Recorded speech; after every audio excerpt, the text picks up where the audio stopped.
வணக்கம். மூன் செய்திகளுக்காக முத்தமிழ் செல்வி. இன்றைய முதன்மை செய்திகள்.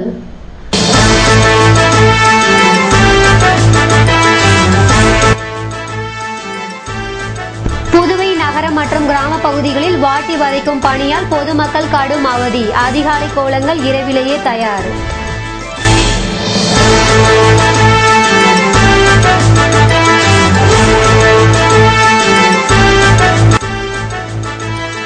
புதுவைக்கு மாநில அந்தஸ்து பெற்றுத்தர தவறிய என்ஆர் காங்கிரஸ் அரசு ராஜினாமா செய்ய வேண்டும். இந்திய கம்யூனிஸ்ட் விஸ்வநாதன் வலியுறுத்தல்.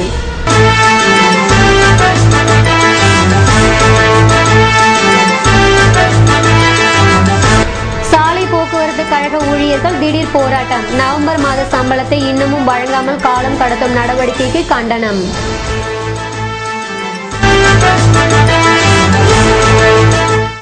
இனி விரிவான செய்திகள். புதுவை நகரம் மற்றும் கிராம பகுதிகளில் பனிப்பொழிவினால் மக்கள் கடும் அவதி அடைந்துள்ளனர். மார்கழி மாதம் என்றாலே பனிப்பொழிவுடன் குளிர் மக்களை வாட்டி வதைக்கும். இந்நிலையில் கடந்த 3 வாரமாக புதுவை மற்றும் அதன் சுற்றுப்புற கிராம பகுதிகளில் இரவு நேரங்களில் பொழியும் பனியினால் மக்கள் அல்லல் பட்டுள்ளனர். இரவில் நிலவிடும் பனியை சமாளிக்க மங்கி குல்லா, ஸ்வெட்டர், சால்வை போன்றவற்றை அணிந்து கொண்டாலும் பனியினால் ஏற்படும் நடுக்கத்தை கட்டுப்படுத்த முடியவில்லை. இதனால் 80% பனியினால் பாதிக்கப்பட்டு மூக்கடைப்பு, ஜலதோஷம் என மருத்துவமனைகளுக்கும் மருந்து கடைகளுக்கும் படையெடுத்த வண்ணம் உள்ளனர். மார்கழி என்றாலே நினைவிற்கு வரும் கோலம் கூட கொட்டும் பனி காரணமாக இரவு 8 மணிக்கே உதயமாகி விடுகிறது. காலையில் நிலவிடும் பனிக்கு தங்களால் தாக்குப்பிடிக்க முடியாது என்பதால் இந்த எச்சரிக்கை நடவடிக்கையில் நம்மூர் பெண்மணிகள் களம் இறங்கியுள்ளனர். கடும் பனிப்பொழிவு போன்றவற்றினால் கடற்கரையில் வாக்கிங் செல்பவர்களின் எண்ணிக்கையும் வெகுவாக குறைந்து வருகிறது. கிராம பகுதிகளில் மழையினை போன்று பனி கொட்டுவதால் அந்த பகுதிகளில் வாகனங்களை ஓட்டி வருவது சிரமமாக உள்ளது என்கின்றனர் வாகன ஓட்டிகள். இதுபோன்ற பனிப்பொழிவினால் எப்போதும் 12 மணி வரை போக்குவரத்து நெரிசல் காணப்படும். புதுவை இரவு 10 மணிக்கெல்லாம் உறங்கி போய் விடுகிறது. இதுபோன்ற காலகட்டத்தில் சனிக்கிழமையன்று அதிகாலை கடும் பனிப்பொழிவினால் சாலையில் வாகன ஓட்டிகள் கடும் சிரமப்பட்டனர். 10 அடி தூரத்தில் உள்ளவர்கள் கூட தெரியாத அளவிற்கு பனியின் தாக்கம் அதிகம் காணப்பட்டது.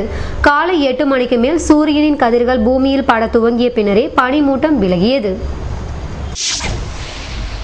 புதுவைக்கு மாநில அந்தஸ்து பெற்றுத்தராத என்ஆர் காங்கிரஸ் அரசு ராஜினாமா செய்ய வேண்டும் என இந்திய கம்யூனிஸ்ட் கட்சியின் மாநில செயலாளர் விஸ்வநாதன் வலியுறுத்தியுள்ளார். புதுவையில் செய்தியாளர்களை சந்தித்த அவர், மத்தியில் ஆளும் பாரதிய ஜனதா கட்சியுடன் கூட்டணி வைத்துள்ள என்ஆர் காங்கிரஸ் அரசு நிதி பற்றாக்குறை, நிர்வாக சீர்கேடு மற்றும் மாநில அந்தஸ்து பெற்றுத்தராதது போன்றவை காரணமாக என்ஆர் காங்கிரஸ் அரசு ராஜினாமா செய்ய வேண்டும் என்றும், காந்தியை சுட்டுக் கொன்ற கோட்சேவிற்கு சிலை வைக்க வேண்டும் என பேசிய பாராளுமன்ற உறுப்பினருக்கு தாங்கள் கண்டனத்தை தெரிவிப்பதாக விஸ்வநாதன் கூறினார். இந்த நிலையில் எங்கள் தனிப்பட்ட நபர் அல்ல பிரச்சனை. Government and institution of people's suppressed ஆக்டில் வரக்கூடிய ஒரு நபர் அங்கே பேச முடியாது என்கிற நிலை வரும்பொழுது இதுக்கு மாநில அந்தஸ்தை பற்றி பேசக்கூடிய முதலமைச்சர் கண்டிப்பாக பதில் சொல்ல வேண்டும். நாங்கள் 3 விஷயத்தை முன்வைக்கிறோம். ஒன்று, தங்களுடைய அமைச்சரவை கூட்டி இது தவறானது, இதில் புதுச்சேரி யூனியன் டெரிட்டரி சட்டமன்ற புதுச்சேரி என்பது கலந்து கொள்ள வேண்டும் என்கிற வகையில் ஒரு தீர்மானத்தை நிறைவேற்றி அது கண்டித்து இது இணைக்கப்பட வேண்டும் என்கிற விஷயத்திலே முதல் செய்ய வேண்டும். இரண்டாவது, அவர் சொல்லியும் நடக்காது. இரண்டாவது, இந்த ஆட்சிக்கு அவரால் தேர்ந்தெடுக்கப்பட்ட பாராளுமன்ற உறுப்பினருக்கு ஆதரவு, அரசியல் ரீதியான ஆதரவு என்ற ஒரு கடிதத்தை கொடுத்திருக்கிறார். அதை இரண்டாவது கட்டமாக அவர் அதை மக்கள் நலனுக்காக வாபஸ் பெற வேண்டும். உண்மையிலே மாநில அந்தஸ்து அவருக்கு எண்ணம் இருக்குமானால், இல்லை தங்களை தப்பித்துக் கொள்வதற்காக அந்த வார்த்தையை சொல்வதான்னு சொன்னால் நாங்கள் ஒன்று சொல்ல முடியாது. ஆனால் இரண்டாவது, அவர் அதை திரும்ப பெற வேண்டும். அரசியல் ரீதியான கொடுக்கிற ஆதரவை வாபஸ் பெற வேண்டும்.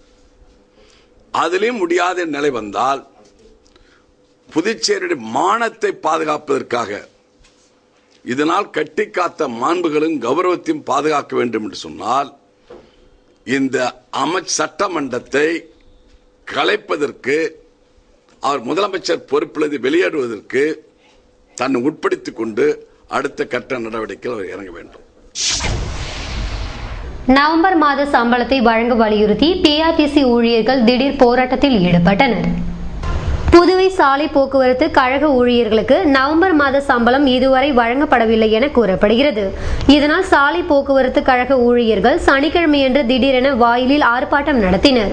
இதில் அவர்கள் நவம்பர் மாத சம்பளத்தை உடனடியாக வழங்க வேண்டும் என வலியுறுத்தினர்.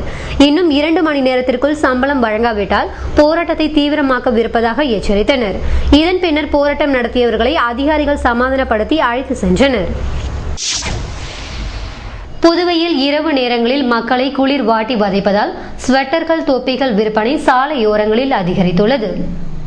கார்த்திகை மாதம் துவங்கியதுமே கொட்டும் பனி காரணமாக மக்களை குளிர் வாட்டி எடுக்க துவங்கிவிடும்.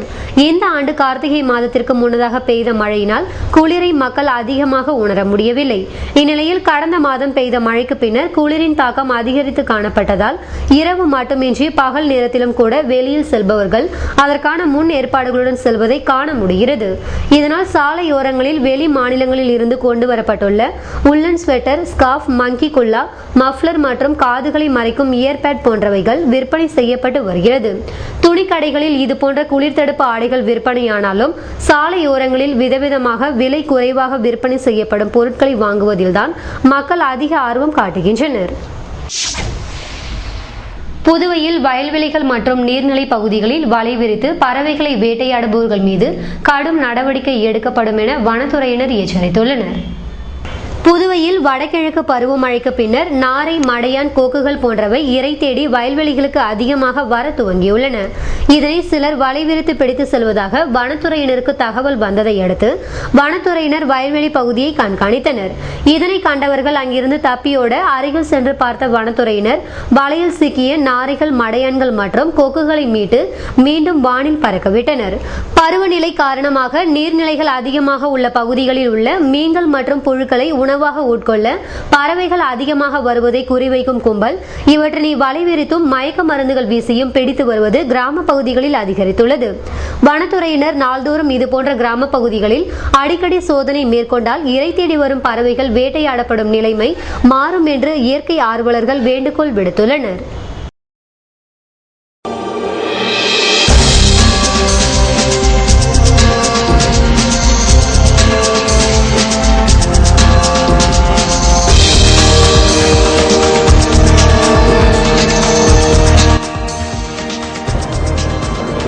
மேட்டுப்பாளையத்தில் நடைபெற்ற லாரி உரிமையாளர்கள் சங்க நிர்வாகிகள் தேர்தல் வாக்கு எண்ணிக்கைக்கு பின்னர் அறிவிப்பு.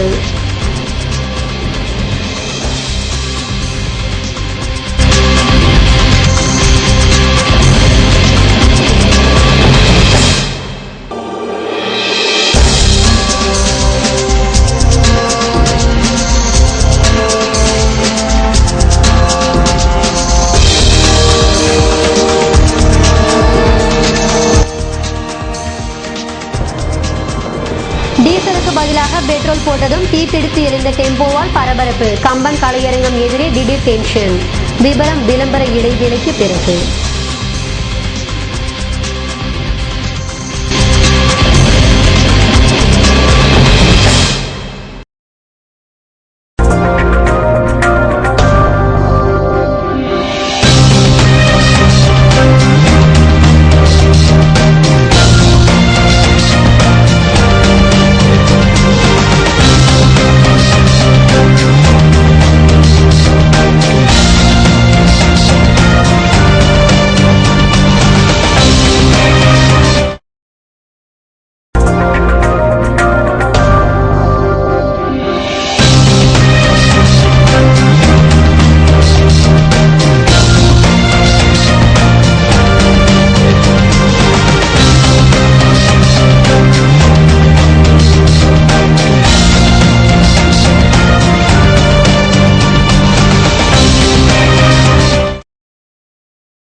செய்திகள் தொடர்கின்றன.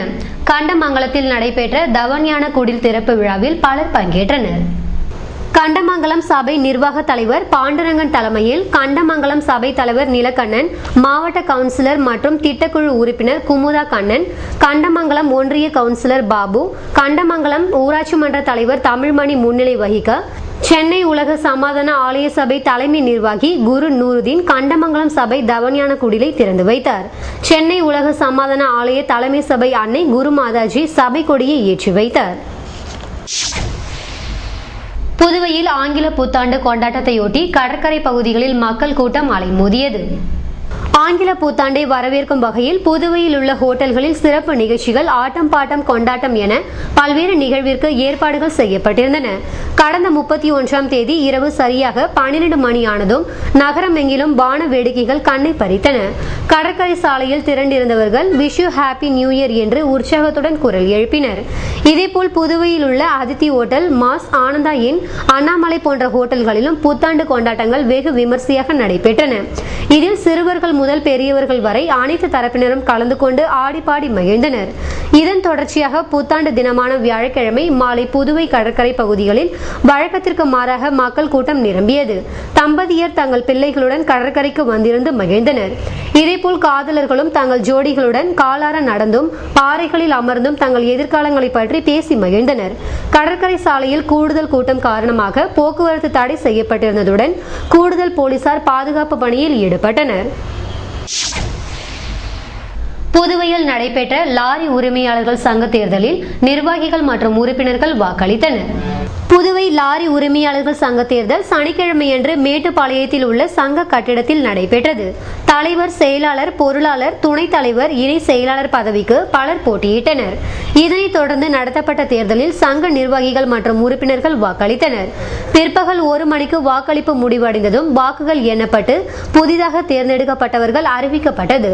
இந்த தேர்தலை தமிழ்ச்சங்க தலைவர் முத்து வழிநடத்தினார்.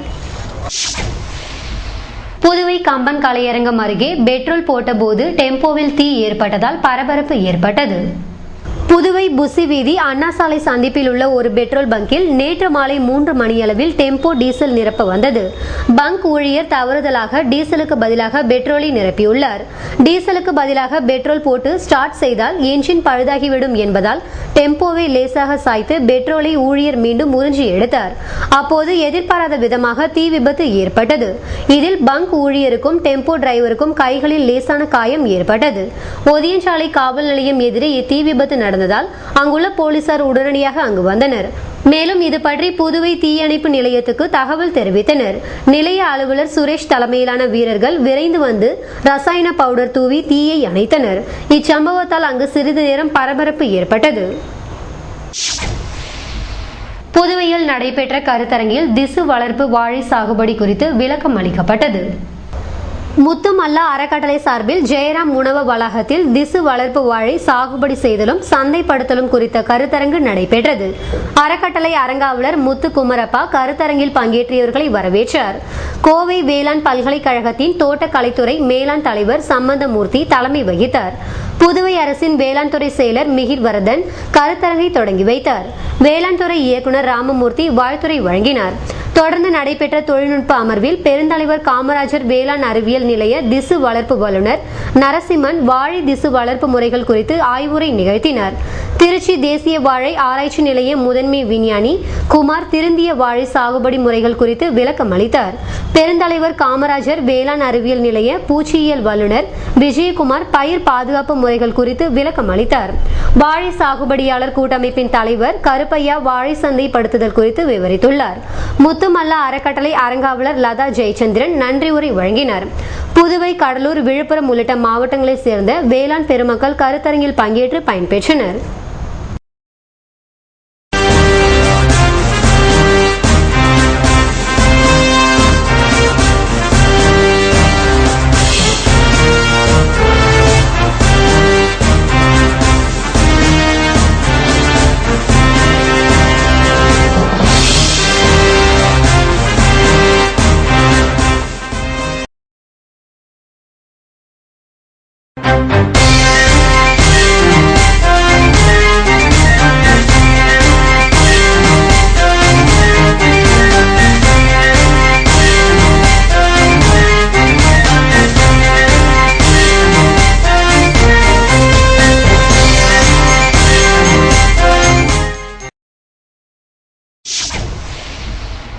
செய்திகள் தொடர்கின்றன. புதுவையில் ஒரு திருவையாறு என்ற இசை நிகழ்ச்சியை முதல்வர் ரங்கசாமி திறந்து வைத்தார். சூரியன் எஃப்எம் நிகழ்ச்சி தயாரிப்பாளர் செந்தில்குமார் வரவேற்க சூரியன் எஃப்எம் மண்டல அதிகாரி அமர்நாத், பாண்டி ராம்சில்க்ஸ் உரிமையாளர் நடராஜன், டார்லிங் டிஜிட்டல் உரிமையாளர் நவீன், திண்டிவனம் PRS & Co உரிமையாளர் ரங்கம் மன்னார், ஸ்ரீ லட்சுமி ஜுவல்லரி உரிமையாளர் நவீன் பாலாஜி, அரவிந்த் சன் செராமிக்ஸ் உரிமையாளர் சந்திரசேகர், ஹோட்டல் அபிகிருஷ்ணா உரிமையாளர் ராமலிங்கம் உள்ளிட்டோர் முன்னிலை வகித்தனர். முதல்வர் ரங்கசாமி சிறப்பு விருந்தினராக கலந்து கொண்டு குத்து விளக்கேற்றி இசை விழாவை துவக்கி வைத்து 1 மணி நேரம் இசையை ரசித்து கேட்டார். பின்னர் அவர் பேசும்போது சங்கீதத்தில் தேர்ச்சி பெற்ற நல்ல இசை கலைஞர்களின் பாடல் அனைவரையும் மெய்மறக்க செய்தது என்றும், மார்கழி மாதத்தில் நல்ல இசை நிகழ்ச்சிகளை ஏற்பாடு செய்த அனைவருக்கும் நன்றியை தெரிவித்துக் கொள்கிறேன் என்றார். திருவையாறில் மார்கழி மாதத்தில் நடைபெறும் இசை நிகழ்ச்சியை புதுவையில் நடத்துவது புதுவையின் வருவாயை பெருக்கும் வகையிலும் சுற்றுலாவை மேம்படுத்தும் வகையிலும் உள்ளது என்றும், சுற்றுலா பயணிகளை ஈர்க்கும் சிறிய மாநிலம் புதுவை என்றும், கடந்த 1 வாரமாக புதுவையில் அதிகமாக சுற்றுலா பயணிகள் வருவதை அனைவரும் பார்க்கிறோம் என்றார். இசை நிகழ்ச்சி மூலம் சுற்றுலா பயணிகள் வரத்து அதிகரித்துள்ளது என்றார். புதுவையை பொறுத்தவரையில் வணிகத்தின் மீது பெரும் மதிப்பு உள்ளது என்றும், இதனால் தான் சுற்று வட்டார கிராமங்களில் உள்ளவர்கள் இங்கு வந்து தரமான பொருட்களை வாங்கி செல்கின்றனர் என்றார். பெரிய கலைஞர்களை கொண்டு வந்து இசை நிகழ்ச்சிகளை நடத்துவது மகிழ்ச்சி அளிக்கிறது என்று பேசினார். நேற்று மாலை 5:30 மணிக்கு பாடகி அரிணி பாட்டு நிகழ்ச்சியுடன் இசை நிகழ்ச்சி துவங்கியது. பின்னர் இரவு 7:30 மணிக்கு வயலின் சகோதரிகள் டாக்டர் லலிதா மற்றும் நந்தினி ஆகியோரின் 2 வயலின் இசை நிகழ்ச்சி நடந்தது. இசை நிகழ்ச்சிக்கு ஏராளமான ரசிகர்கள் வந்து ரசித்ததால் அரங்கமே மக்கள் வெள்ளத்தில் நிரம்பி வழிந்தது. நிகழ்ச்சி முடிவில் விளம்பரதாரர்கள் கௌரவிக்கப்பட்டனர்.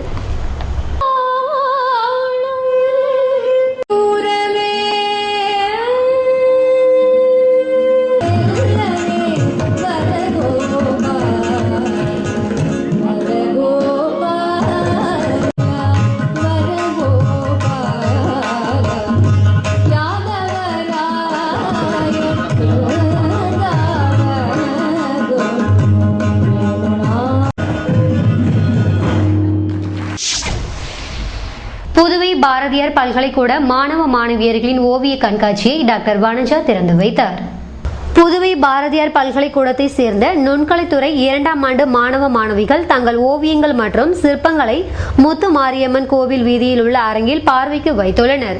இதன் கண்காட்சி திறப்பு நிகழ்ச்சியில் நுண்கலைத்துறை உதவி பேராசிரியர் பிரபாகரன் வரவேற்புரையாற்ற ரோட்டரி சங்க தலைவர் டாக்டர் வனஜா கண்காட்சியை திறந்து வைத்தார். சிறப்பு விருந்தினராக சிற்பி ஜெயராமன் பங்கேற்க இதில் பாரதியார் பல்கலைக்கூட பேராசிரியர்கள் வாழ்த்துரையாற்றினர்.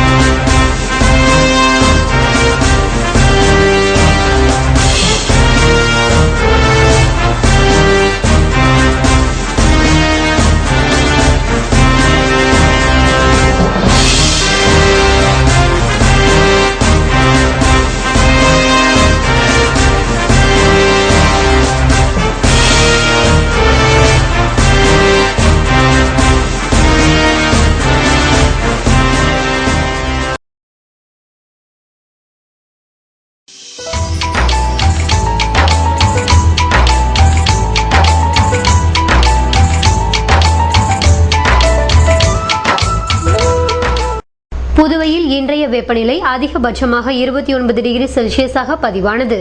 நாளைய வானிலை 30 டிகிரி செல்சியஸாக காணப்படுவதுடன் இரவில் மழை பெய்ய வாய்ப்பிருப்பதாக வானிலை மையம் தெரிவித்துள்ளது.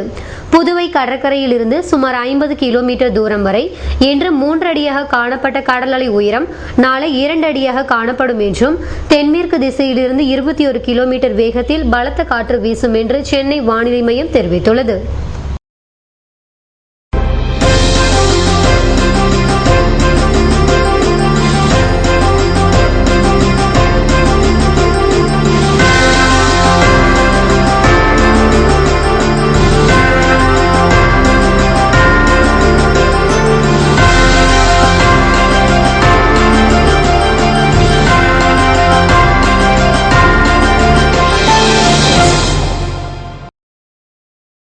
மீண்டும் இன்றைய முதன்மை செய்திகள்.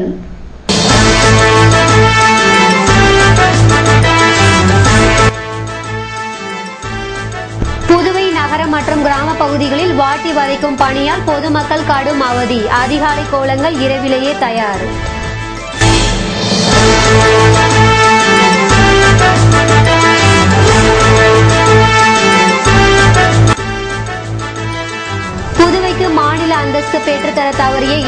காங்கிரஸ் அரசு ராஜினாமா செய்ய வேண்டும். இந்திய கம்யூனிஸ்ட் விஸ்வநாதன் வலியுறுத்தல்.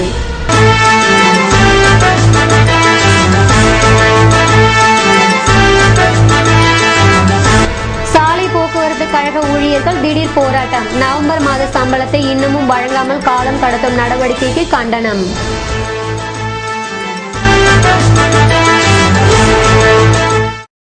இத்துடன் செய்திகள் நிறைவடைந்தன. வணக்கம்.